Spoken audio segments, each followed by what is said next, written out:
Hello बच्चों, स्वागत है आप सभी लोगों का आपके अपने इस YouTube channel new life chemistry classes में। जैसा कि पिछले वीडियो में आपको मैंने बोहर का परमाणु मॉडल बताया हुआ था और उसके कुछ जो पोस्टुलेट्स थे, जो मुख्य बिंदु थे, उन पर डिस्कशन किया था मैंने आपसे। और आप सभी लोगों से कहा था ये कि आप उसका जो नोट्स है वो सभी लोग शेयर करें। तो आप सभी लोग अपने नोट्स अच्छे से प्रिपेयर कर रहे होंगे, ये ऐसा लगता है, क्योंकि भी काफ़ी समय लग रहा है कि आप लोग अपने नोट्स अभी सेंड नहीं कर पाए। ठीक, तो सभी लोगों से ये कहना चाहता हूँ कि सब लोग अपनी अपनी नोट्स जल्द से जल्द कंप्लीट करें और उसके स्क्रीनशॉट दिए गए व्हाट्सएप नंबर पर सेंड करें। ठीक है, तो आज हम आपसे बात करने वाले हैं यहाँ पे डुअल नेचर की। ठीक है, डुअल नेचर एक इम्पॉर्टेंट फैक्ट है आपका, जो कि कॉम्पिटिटिव एग्जाम के लिए भी कंपलसरी होता है, साथ ही साथ आपके इस एग्जाम के लिए भी काफ़ी इम्पोर्टेंट है। और इसके जो रिलेशन है वो अगले चैप्टर के साथ साथ जो आपका अगला सेशन होगा उसके लिए भी ये महत्वपूर्ण है। इसलिए सभी लोग वीडियो को अंत तक जरूर देखें और जो इसमें क्वेश्चंस आपको दिए जाएं उसका आंसर सब लोग जरूर दिया करें। ठीक है, और चैनल पर जो नए स्टूडेंट्स जुड़े हुए हैं वो चैनल को सब्सक्राइब करा करें। ठीक, मतलब सब्सक्राइब करें एक बार और वीडियो को अधिक से अधिक शेयर भी करें। तो चलिए स्टार्ट करते हैं। यहाँ पर इलेक्ट्रॉन की द्वितीय प्रकृति या पदार्थ की द्वितीय प्रकृति।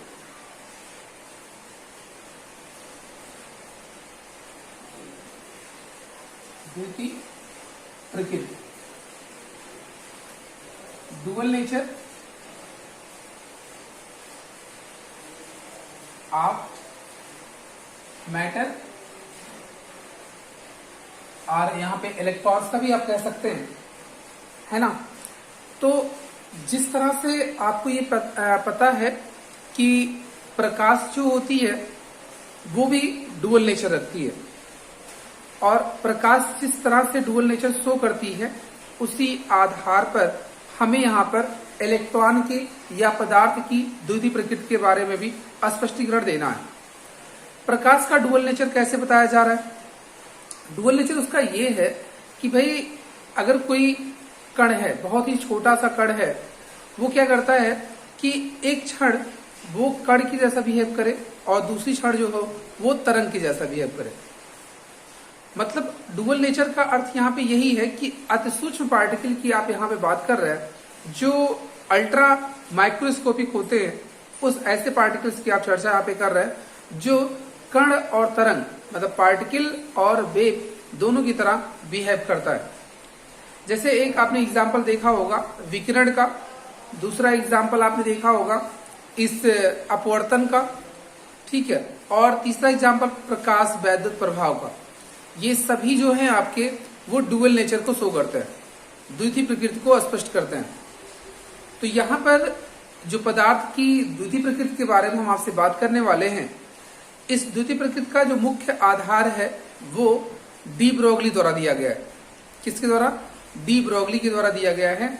और उन्होंने ये बताया है कि प्रकाश जो होती है या जो भी पदार्थ के कण रहते हैं उनमें डुअल नेचर होता है, मीन्स वो आवश्यकता पड़ने पर कण और तरंग दोनों के जैसा व्यवहार कर सकती हैं। ठीक है ना। तो हमें ये यहाँ पर समझना है कि जो भी यहाँ पदार्थ हमें दिए जा रहे हैं वो कब कण की जैसा बिहेव करेंगे और कब तरंग की जैसा बिहेव करेंगे। ठीक है ना। तो मतलब यहाँ पर क्या हुआ कि हम आप ये जानते हैं कि अगर एक स्मॉल पार्टिकल्स है, माइक्रोस्कोप पार्टिकल्स है, तो ये क्या करती हैं, अगर यहाँ पर इस स्ट्रेट लाइन में मूव ना करके वो ट्रांसवर्सनल ऐसे मूव करती है,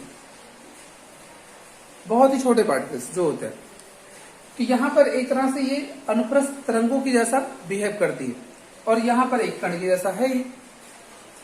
तो जैसा कि जो बोहर ने बताया हुआ था, उन्होंने कहा था कि इलेक्ट्रॉन एक वृत्तीय पथ पर गति करता है। इलेक्ट्रॉन एक वृत्तीय पथ पर गति करता है, जो कि यहाँ पर आपको दिखाया जाता था बोहर वाले कॉन्सेप्ट में। भाई ये न्यूक्लियस होता था, न्यूक्लियस के बाद यहाँ पे क्या रहते थे आपके कोस रहे थे, उस कोस में इलेक्ट्रॉन घूम रहे थे। लेकिन यहां पे कहा जा रहा है कि अगर वो कण आपका तरंग के जैसा बिहेव करता है तो उस कंडीशन में वो इस तरह से मूव करती है, ऐसे ट्रांसवर्सनल। समझ पा रहे हैं?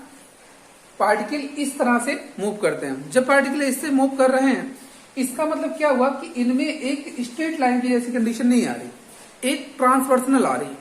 और ट्रांसवर्सनल जब आ रही है तो इसके अकॉर्डिंग हम आप ये कहेंगे कि यहाँ पर ये वेव के जैसा बिहेव कर रहा है। और जब ये क्या थी, एक सर्कुलर पाथ को मूव कर रही थी, उस समय एक पार्टिकल के जैसा बिहेव कर रहा था ये। ठीक है ना? तो अब अगर हम यहाँ पर ये डिस्कस करें, वहां पर एक रूल आपको बताया गया था कि जो इलेक्ट्रॉन्स होते हैं वो वृत्तीय पथ पर गति करते रहते हैं, तो उनका जो कोणीय संवेग होता है वो NH/2π के इक्वल होता है। आप उसकी प्रूविंग इस रूल से भी कर सकते हैं अगर चाहेंगे तो फ्यूचर में कभी, तो डी ब्रोगली समीकरण का ही आपको प्रयोग करना होता है। तो इनके अनुसार ये बताया गया, डी ब्रोगली के अनुसार यह सुझाव दिया गया कि जो इलेक्ट्रॉन होते हैं या जो पदार्थ होते हैं उनका डुअल नेचर होता है, मतलब वो कण और तरंग दोनों के जैसा व्यवहार करती हैं। ठीक है ना?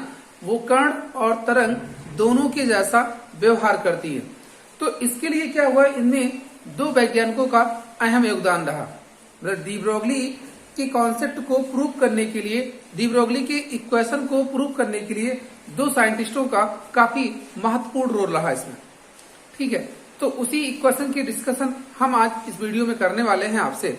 सबसे पहले आपको ये पता चल गया कि पदार्थ की द्वितीय प्रकृति होती क्या है। डुअल नेचर आपने क्या बताया कि भाई पदार्थ क्या करे, कण और तरंग दोनों के जैसा व्यवहार करे। यदि कोई पदार्थ, वो भी कैसा, अति सूक्ष्म कण हो। अब ऐसा नहीं कि हम एक पत्थर लेकर के ये कहें कि ये कण और तरंग दोनों के जैसा बिहेव करेगा, ऐसा पॉसिबल नहीं है। यहां पर मैंने कहा क्या है कि बहुत ही छोटा कण, अति सूक्ष्म कण की आप यहाँ पे बात कर रहे हैं, वो अति सूक्ष्म कण ही यहाँ पर कण और तरंग दोनों के जैसा बिहेव कर सकता है।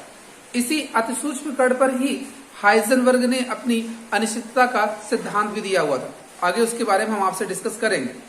तो बताया गया यहाँ पे पदार्थ की द्वितीय प्रकृति के बारे में अगर आता है, इलेक्ट्रॉन की द्वितीय प्रकृति के बारे में अगर आता है लिखने के लिए, तो पहले आपको ये बताना है कि डी ब्रोगली के द्वारा यह सुझाव दिया गया कि पदार्थ जो होते हैं वो कण और तरंग, मतलब अति सूक्ष्म पदार्थ जो होते हैं वो कण और तरंग दोनों के जैसा व्यवहार करते हैं।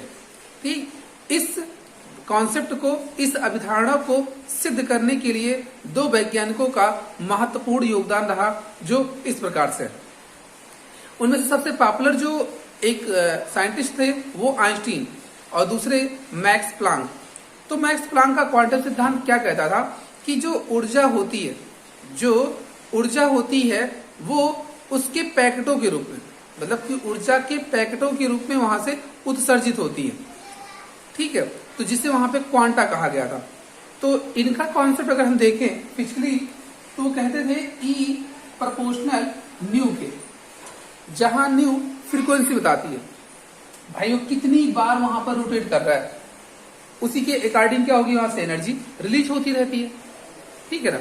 ये इनका फिजिकल कॉन्सेप्ट था, जो क्या बताया था आइंस्टीन, जो प्लांक ने ये बताया था कि किसी भी कण की जो ऊर्जा है वो उसकी आवृत्ति के समानुपाती होती है। यानी जैसे जैसे उसकी आवृत्ति बढ़ती जाएगी वैसे वैसे उस कण की ऊर्जा भी बढ़ती जाएगी। ठीक? और आइंस्टीन का जो रूल था वो क्या कहता था? आइंस्टीन का रूल ये कहता था कि भाई हम किसी जैसे आपने कहा था द्रव्यमान संरक्षण का नियम, तो द्रव्यमान संरक्षण के नियम में आपने ये कहा था कि किसी भी पदार्थ को, द्रव्य अविनाशी होता है, उसे ना तो उत्पन्न किया जा सकता है और ना ही नष्ट किया जा सकता है। तो जब ऐसी कंडीशन उसमें डेवलप होती है तो उसी के अपोज में, उसी के बाद इन्होंने अपने उस नियम में संशोधन किया था और ये बताया था कि हम द्रव्यमान को ऊर्जा में परिवर्तित कर सकते हैं, और उसके लिए इन्होंने एक द्रव्यमान ऊर्जा समीकरण दिया था जिसे आइंस्टीन समीकरण कहते हैं। आइंस्टीन एक ऐसा नाम है, एक ऐसे सेलिब्रिटी थे समझिए उस टाइम, कि उनका नाम हर एक पर्सन के जुबान पर होता है। और आप ऐसी अच्छी किसी बुक्स में देखेंगे तो उनका रूल जरूर लिखा रहता था, E=mc²। इस चीज को आपने नोटिस किया होगा। तो हम लोग आज उसी से, यानी कि यहाँ जो डी ब्रोगली समीकरण हम आप डिस्कस करने वाले हैं उसकी अगर हम बात करें तो सबसे पहले एक आइंस्टीन का जो समीकरण है, आइंस्टीन का द्रव्यमान ऊर्जा समीकरण, ऊर्जा समीकरण। तो क्या था ये, E बराबर mc square, equation first, where m is the mass of the particles, मतलब जो m है वो पदार्थ के कण का द्रव्यमान है या कण का द्रव्यमान मानते हैं यहाँ पे। c जो है वो प्रकाश की चाल है और E उस कण की ऊर्जा है जो यहाँ पे लगी हुई है। अब अगर हम बात करते हैं यहाँ पे प्लांक की क्वांटम सिद्धांत, क्वांटम सिद्धांत की बात करें तो क्वांटम सिद्धांत में क्या था, E equal to h nu, E equal to h nu. जब प्रोपोर्शनल बताया था मैंने, E प्रोपोर्शनल न्यू के बताया था, प्रोपोर्शनल का सिंबल आपने हटाया, उसके स्थान पर एच लगा दिया। एच क्या यहाँ पे कांस्टेंट के जैसा बिहेव करेगा, अर्थात ये इसे प्लांक कांस्टेंट कहा जाता है, ठीक है, जिसका मान 6.63 गुणा 10 की घात माइनस 34 जूल सेकेंड होती है, ठीक है। अर्घ मिलेगी तो 6.63 गुणा 10 की घात माइनस 27 अर्घ सेकेंड होता है, ठीक, क्योंकि आपको पता है कि 1 जूल बराबर होता है 10 की घात 7 सेकेंड या 10 की घात 7 अर्घ होते हैं। तो E बराबर एच न्यू हो गया और E बराबर mc स्क्वायर हो गया। अब हम लोग क्या करते हैं, समीकरण 1 और 2 से, 1 और 2 से, 1 और 2 से देखिए ध्यान से क्या है, E बराबर mc स्क्वायर, E बराबर एच न्यू, ठीक है ना। तो जब E बराबर mc स्क्वायर है और E बराबर एच न्यू दिया गया है आपको, तो ऐसी कंडीशन के लिए आप करते क्या, इसके देखिए लेफ्ट साइड, इसके लेफ्ट साइड देखिए ध्यान से, इक्वल है तो राइट साइड भी इक्वल होगा। चीजें समझ में आ रही हैं, बातें सबको स्पष्ट हो रही हैं। देखिए फिर से, E बराबर mc स्क्वायर, E बराबर एच न्यू, तो E आप यहाँ पे देख रहे हैं ना, जब E आपको यहाँ दिख रहा है कि दोनों इसके लेफ्ट साइड जो है वो इक्वल है, तो राइट साइड भी इक्वल होगा। मींस यहाँ पे हम लिखेंगे h nu is equal to m c square, ठीक है। अब हम आप जानते हैं चूंकि न्यू बराबर होता है सी बाई लेमडा के, चूंकि न्यू बराबर सी बाई लेमडा के, मतलब यहाँ पे क्या है कि आवृत्ति जो होती है वो प्रकाश की चाल और उसकी तरंग दैर्घ्य के अनुपात के बराबर होती है। अगर हम इस न्यू की वैल्यू को यहाँ पुट कर दें तो वैल्यू क्या मिलेगी हमें, h c upon lambda is equal to m c square. C से सी कैंसिल आउट हुआ है ना, और यहाँ पे अगर हम देखें तो लेमडा इक्वल हमको मिल जाएगा एच अपान एम इंटू सी ना। देखिएगा लेमडा को मैंने इधर ट्रांसफर कर दिया, एमसी को इधर ले आया, ठीक है ना, लेमडा अपान एमसी, जहां एम क्या है, एम उस कण का द्रव्यमान है, सी प्रकाश की चाल है और एच प्लांक नियतांक है।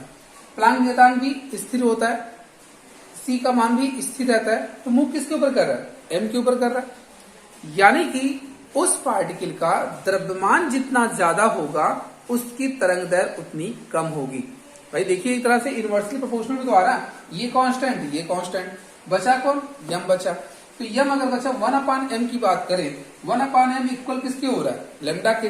दैट मीन्स एम की वैल्यू जितनी ज्यादा होगी लेमडा की वैल्यू उतनी कम होगी, यानी पार्टिकल जितना भारी होगा, कण जितने भारी होंगे उसकी तरंग दैर्घ्य उतनी कम होगी, मतलब वो कण सिर्फ ऐसे मूव करेगा ना। तो उसके हम कोई भी जो कहे जाए स्ट्रिंग और गर्त, इनका निर्धारण हम लोग कर ही नहीं पाएंगे, जिससे हम उसकी तरंग दैर्घ्य की गणना आसानी से कर ही नहीं सकते हैं। बट अगर उस कण का द्रव्यमान जितना कम हो, जितना हल्का हो, वो उसकी तरंग दैर्घ्य उतनी ही ज्यादा होगी। इसलिए इस बात से यह स्पष्ट होता है कि यह नियम जो अप्लीकेबल होगा वो किसके लिए, अति सूक्ष्म कणों के लिए होगा। बातें क्लियर हुई सबको, समझ में आई। चलिए आगे देखते हैं। यहाँ पर lambda equal to h upon m से देखा आपने, जहां सी प्रकाश की चाल है, प्रकाश की चाल को बता रहा है, इसका मतलब प्रकाश वहां पर एक तरह से वेग के जैसा बिहेव कर रहा है। अगर वो कण के जैसा बिहेव करता वहां पर पार्टिकल चाहे जो भी रहता है, तो यहाँ पे जहां सी है हमारा, वहां पर हम भी यूज कर सकते हैं, वहां पर भी यूज कर सकते हैं टर्म। यहाँ पे सी भी वेलोसिटी को शो करती है और वी भी वेलोसिटी को ही शो करती है, दोनों की यूनिट एक जैसी होती है, दोनों के टर्म्स एक जैसे होते हैं, बस यहाँ पे थोड़ा सा रिलेशन अलग है। हम लोग क्या बताएं, कि भाई P इज इक्वल टू हमें आपको पता है m इंटू वी, तो जहां v वेलोसिटी थी यहाँ पे c वेलोसिटी है, ये भी कह सकते हैं। तो हम लोग इसको अगर दिखाना चाहें तो lambda equal to h upon p, where p is the momentum. क्या है? मोमेंटम, मतलब इसका संवेग, यानी द्रव्यमान और वेग के गुणनफल को ही क्या कहते हैं? संवेग कहते हैं। यानी किसी भी कण का संवेग जितना ज्यादा होगा उसकी तरंगदैर्घ्य उतनी कम होगी, ठीक है ना। जितना कण का द्रव्यमान होगा, कण का द्रव्यमान अधिक होता है तो भाई उसकी जो तरंगदैर्घ्य होगी तब भी कम होगा। कण का संवेग ज्यादा होता है तब भी उसका तरंगदैर्घ्य कम ही आएगा। आपने रिलेशन के माध्यम से प्रूव कर दिया है। और ये चीजें आपको सेल्फ इसको ड्राइव करना है। एक बार इसको अच्छे से देख लीजिए, इसके बाद आप इसको खुद प्रूव करिएगा और प्रूव करके इसका स्क्रीनशॉट व्हाट्सएप नंबर पर सेंड करिएगा। ठीक, इसको देखिए एक बार अच्छे से, फिर मैं आगे बताता हूं आपको।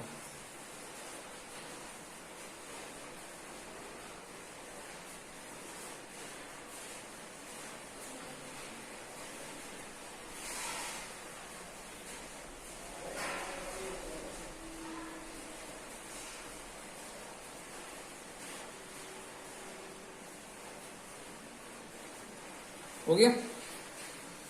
सबको समझ में आ रही बात है? यहाँ पे सब चीज यहाँ पे आपको मैंने समझा दी है, सबका मतलब समझ लीजिए एक बार फिर से। जहां मैंने आपको बताया था कि x जो है वो क्या है, सभी जो टर्म्स इसमें प्रयोग किए जा रहे हैं उस टर्म्स को मैं यहाँ पे इंट्रोड्यूस करवा दे रहा हूँ आपको अलग से, बाकी सब इसमें यूज करने हैं आपको।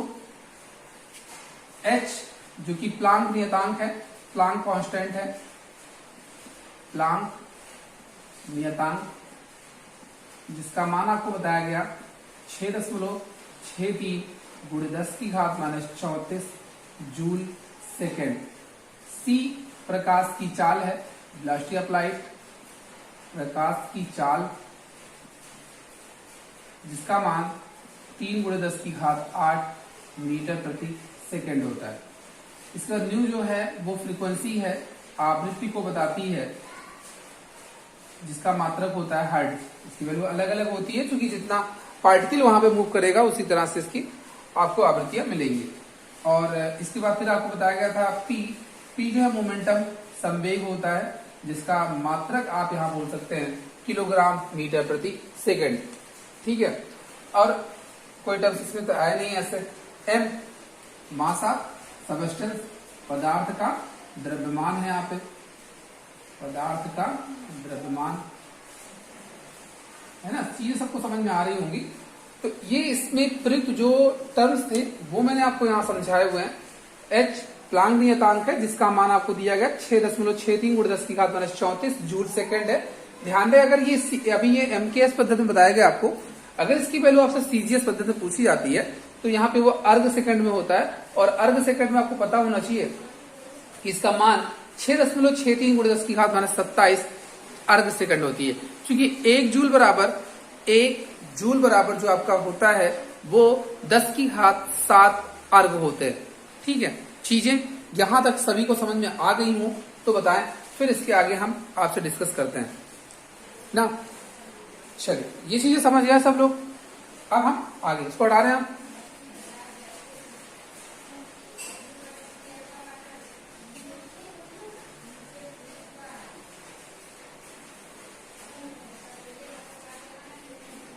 देखिए, अब इसमें क्या करना है हमें आगे। हम जो अगला पॉइंट हमारा यहाँ पे बनता है वो ये है कि कोष क्या होते हैं और उपकोष क्या होते हैं।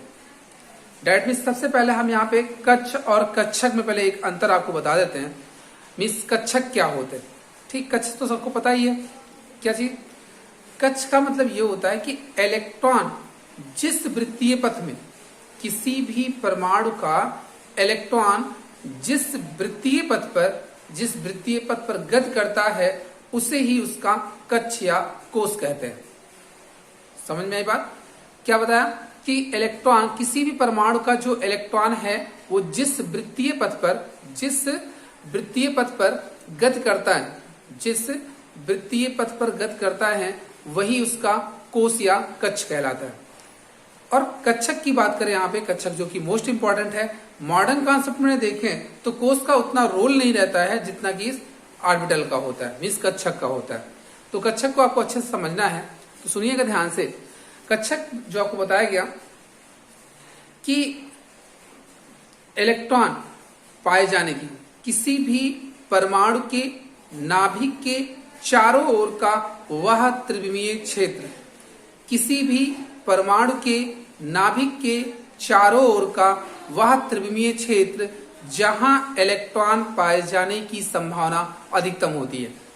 किसी भी परमाणु के नाभिक के चारों ओर का वह त्रिविमीय क्षेत्र जहां इलेक्ट्रॉन पाए जाने की संभावना अधिकतम होती है ऑर्बिटल या कक्षक कहलाती है। एक ऑर्बिटल जो आपके होते हैं उसमें अधिकतम 2 इलेक्ट्रॉन विपरीत चक्रण में भरे जा सकते हैं। एक ऑर्बिटल में अधिकतम 2 इलेक्ट्रॉन विपरीत चक्रण में भरे जा सकते हैं। ठीक है। ऑर्बिटल की जो संख्या होती है वो उसके उपकोष के ऊपर डिपेंड करती है, और हमें आपको पता है कि उपकोष जो है हमारे पास वो 4 है। एक है S, दूसरा P, तीसरा D और चौथा F। S में अधिकतम इलेक्ट्रॉन होते हैं 2, P में अधिकतम इलेक्ट्रॉन होते हैं 6, D में अधिकतम इलेक्ट्रॉन होते हैं 10 और F में अधिकतम इलेक्ट्रॉन होते हैं 14 ना। तो इस इलेक्ट्रॉन के आधार पर आप इनमें कक्षकों की संख्या खुद से बता सकते हैं, और आपके इसके आंसर का इंतजार हमें रहेगा। क्या मैंने बताया कि एक कक्षक में अधिकतम 2 इलेक्ट्रॉन रह सकते हैं विपरीत चक्रण में। तो इस आधार पे आपको बताना है कि S उपकोष में, P उपकोष में, D उपकोष में, F उपकोष में कितने कितने कक्षक आएंगे। ठीक है। और साथ ही साथ मैंने आपसे कहा कि S उपकोष में जो अधिकतम इलेक्ट्रॉन होंगे वो 2, P में 6, D में 10 और F में 14। इस आधार पर आपको ये बताना है कि इसमें कितने कक्षक उपलब्ध होंगे। आप अगर इसका निर्धारण करके इसका आंसर नीचे कमेंट बॉक्स में देते हैं या किसी भी सोर्स से आप देते हैं तो आपको आगे इसकी मैं ऑर्बिटल के लक्षण बताऊंगा और इसके ऑर्बिटल की संरचना बताऊंगा। फिर इसके बाद आगे हम हाइजेनबर्ग की अनिश्चितता के सिद्धांत के बारे में बात करेंगे। तो आज की इस वीडियो में बस इतना ही रखते हैं, और आप लोगों से ये उम्मीद करते हैं जो क्वेश्चन आपको दिया गया है उसका आंसर सब लोग बखूबी शेयर करेंगे। ठीक है। वीडियो को आप सभी लोग अधिक से अधिक लाइक किया करें, और आपके जो फ्रेंड सर्किल में लोग हैं उनके पास इनको शेयर करें, और चैनल पर जो नए व्यूअर्स हैं, जो नए स्टूडेंट्स जुड़े हुए हैं हमारे, वो चैनल को सब्सक्राइब भी करें। चलिए मिलते हैं आप सभी से अगले वीडियो में।